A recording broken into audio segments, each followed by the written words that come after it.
बीते एक साल से नैनीताल में पर्यटन कारोबार पर संकट के बादल मंडरा रहे हैं। फरवरी की शुरुआत के बाद से शहर की सड़कों, बाजारों, होटल और रेस्टोरेंट में पहले जैसी रौनक दिखाई नहीं दे रही। पर्यटकों की कमी का सीधा असर होटल, टैक्सी, नाव संचालन और छोटे व्यापारियों की आय पर पड़ रहा है। 1 फरवरी के बाद से काम काफी कम हो गया है। पर्यटक शहर में ना के बराबर हैं। शहर में प्रवेश के लिए 300 रुपए टोल टैक्स और 500 रुपए पार्किंग शुल्क देना पड़ता है, जो पर्यटकों को भारी पड़ रहा है। इसी वजह से सैलानी रामगढ़, मुक्तेश्वर और जिम कॉर्बेट जैसे स्थानों की ओर रुख कर रहे हैं। स्थानीय कारोबारियों का कहना है कि बढ़ा हुआ टोल टैक्स और महंगा पार्किंग शुल्क पर्यटकों के लिए बड़ी परेशानी बन गया है। उनका दावा है कि कई पर्यटक फीडबैक में भी इन शुल्कों को लेकर नाराजगी जता चुके हैं। वेद साह, सचिव, नैनीताल होटल एसोसिएशन। जनवरी महीने में अच्छी भीड़ रही, लेकिन उसके बाद अचानक सन्नाटा छा गया। जिम कॉर्बेट में इस समय पर्यटक अच्छी संख्या में पहुंच रहे हैं। खासकर वेडिंग डेस्टिनेशन के रूप में वो काफी लोकप्रिय हो रहा है। पार्किंग और टोल शुल्क बढ़ने से पर्यटक नैनीताल आने से कतरा रहे हैं।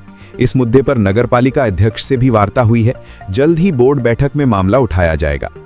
होटल व्यवसाय से जुड़े लोगों का कहना है कि एक बार टोल देने के बाद यदि वाहन माल रोड से लौटकर फिर से टोल क्षेत्र में प्रवेश करता है तो दोबारा शुल्क देना पड़ता है, जिससे पर्यटकों पर अतिरिक्त आर्थिक बोझ पड़ता है। टोल टैक्स और पार्किंग शुल्क बढ़ने के साथ साथ प्रशासन द्वारा गाड़ियों को रोकना भी पर्यटकों के लिए परेशानी बन रहा है।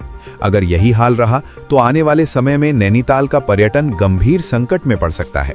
यहाँ का पूरा कारोबार पर्यटन पर निर्भर है। कभी देश विदेश के पर्यटकों से गुलजार रहने वाली नैनीताल आज खाली नजर आ रही है, जबकि आसपास के पर्यटन स्थल पैक चल रहे हैं।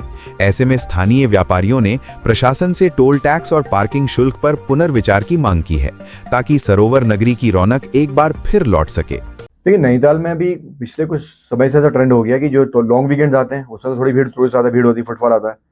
लेकिन उसके बाद फिर बहुत लंबे समय तक वो एकदम सम हो जाता है, ऑक्यूपेंसी नहीं के बराबर रहती है। अभी भी देखा होगा आपने 24, 25, 26 जनवरी का जो लॉन्ग वीकेंड था उसमें टूरिस्ट अच्छा फुटफॉल आता, टूरिस्ट आया था। लेकिन उसके बाद से अभी तक पूरा स्लम्प हो गया। टूरिस्ट शहर में नहीं के बराबर है बिल्कुल। ये ट्रेंड पिछले कई सालों से हो रहा है। अगर आप और जगह से कंपेयर कर रहे हैं, जैसे आप कॉर्बेट से कंपेयर किया आपने, तो कॉर्बेट का मार्केट हमसे बिल्कुल अलग है। कि कॉर्बेट का जो विंटर मार्केट है वो ज़्यादा है ड्यू टू वेडिंग डेस्टिनेशन है कॉर्बेट वहाँ पे। तो जितने भी रिजॉर्ट्स वहाँ के हैं सब में वेडिंग डेस्टिनेशन बन गए सारे। तो वहाँ फुटफॉल जो है वेडिंग की वजह से है, बैक टू बैक वेडिंग्स रहती है वहाँ पे। तो वीकेंड हो या वीकडे हो, वहाँ तो ये फुटफॉल रहता है सब विंटर्स में। उसके अलावा वाइल्ड लाइफ एंथुसियास्ट जो वहाँ पे आते हैं, जो और लॉन्ग डिस्टेंस टूरिस्ट काफ़ी आते हैं वाइल्ड लाइफ की वजह से, वो लॉन्ग डिस्टेंस भी आते हैं। जबकि नैनीताल प्रेडोमिनेटली जो है एक दिल्ली एनसीआर का जो है वीकेंड डेस्टिनेशन है। देखिए असर तो पड़ेगा बिल्कुल, क्योंकि कोई भी आप टैक्स बढ़ाएंगे या कोई भी शुल्क बढ़ाएंगे टूरिस्ट के ऊपर तो पिंच तो करेगा आदमी को। इनफैक्ट टूरिस्ट जो अभी आते हैं, गाड़ी पार्क भी करते हैं, रहते भी हैं, सब करते हैं, लेकिन वो हमको बता के आते हैं कि बहुत ज़्यादा हो गया। फीडबैक जो हमें मिलता है टूरिस्ट को, फीडबैक ये है कि पार्किंग की फीस बहुत ज़्यादा है और टोल टैक्स बहुत ज़्यादा है। तो हाँ, टूरिज्म ग्राफ से बिल्कुल नीचे गिर रहा है, क्योंकि जो हाई बजट टूरिस्ट या मिडिल एंड है वो तो फिर भी चलो रह लेगा। लेकिन जो लो बजट टूरिस्ट है, जिसका बजट लिमिटेड होता है, उस आदमी को बहुत पिंच करता है। हमको फीडबैक कई बार मिलता है गेस्ट से कि ये बहुत ज़्यादा है पार्किंग, 500 रुपीज़ पार्किंग का या 300 जो एंट्री का है, बहुत ज़्यादा हो गया। डेफिनेटली इससे टूरिज्म पे इस पर असर पड़ रहा है, बहुत बुरा असर पड़ रहा है। और इनफैक्ट इस बारे में हमारी चेयरमैन मैडम से बात हुई थी इसको लेके। तो उन्होंने आश्वासन दिया हमें कि ये इसको डिस्कस करके बोर्ड मीटिंग में रख के डिस्कस करके इसको कोशिश करेंगे कि जितना हो सके कम किया जाए दोनों शुल्कों को। इस समय 1 जनवरी तक तो अच्छा काम था। 1 जनवरी के बाद 1 फरवरी तक अच्छा काम था। 1 फरवरी के बाद हमारा कस्टमर जो है बिल्कुल डाउन हो गया है और यहाँ पे कस्टमर बिल्कुल ना के बराबर ही है। 30-40% कस्टमर यहाँ पे पहुँच रहा है। बाकी स्थिति ये ख़राब है कि शहर में आने के लिए 300 रुपये एंट्री फीस देनी पड़ती है और 500 रुपये पार्किंग शुल्क है, जो कस्टमर को बहुत अधिक लग रहा है। और कस्टमर सोच रहे हैं कि ये 800 रुपये के तेल में हम अन्य जगह घूमने के लिए चले जाएं, जैसे रामगढ़ है, मुक्तेश्वर है और इधर जिम कॉर्बेट है। तो इन जगहों पर कस्टमरों की अच्छी तादाद है, वहाँ घूमने के लिए जा रहा है। यहाँ पर हमारी स्थिति ख़राब है। इस समय हमारी रोजी रोटी पर संकट आया हुआ है और इस समय बहुत डाउन चल रहा है। हम तो स्थानीय प्रशासन से यही कहना चाहेंगे, जो ये क्या कहते हैं 100 रुपये का 500 रुपये किया आपने, इसको 100 रुपये का 200 रुपये करते तो हर आदमी आने के उसमें रहता। आपने सीधे 5 गुना ज़्यादा कर दिया। हर आदमी सोच रहा है, गरीब आदमी जैसे हमारा लोकल का नज़दीक एरिया का आदमी आता है, वो आदमी आना नहीं चाह रहा है, क्योंकि 800 रुपये बहुत होते हैं आदमी के लिए। पर्यटक तो ऐसा है, शनिवार संडे को तो थोड़ा बहुत अच्छा लग रहा है कि पर्यटक यहाँ पे पहुँच रहा है। अन्य दिन जो है बिल्कुल डाउन चल रहा है, आप लोग देख ही सकते हैं। आज हमारा क्या कहते हैं, किसी की 100 में से 50% बोट वाले की बोनी नहीं हो रखी है अभी तक। अन्य जगहों की स्थिति हम टीवी में देखते हैं, प्रिंट मीडिया के द्वारा भी हमें पता चलता है, पेपर में भी पता चलता है। यहाँ से जो है कॉर्बेट में अच्छा पर्यटक जा रहा है और रामगढ़ मुक्तेश्वर में अच्छा पर्यटक जा रहा है। इधर बाबा नीम करौली महाराज के दर्शन के लिए जो कस्टमर जाता है, यहाँ नैनीताल आना वापस पसंद नहीं कर रहा है, क्योंकि 800 रुपये पड़ रहे हैं उसको।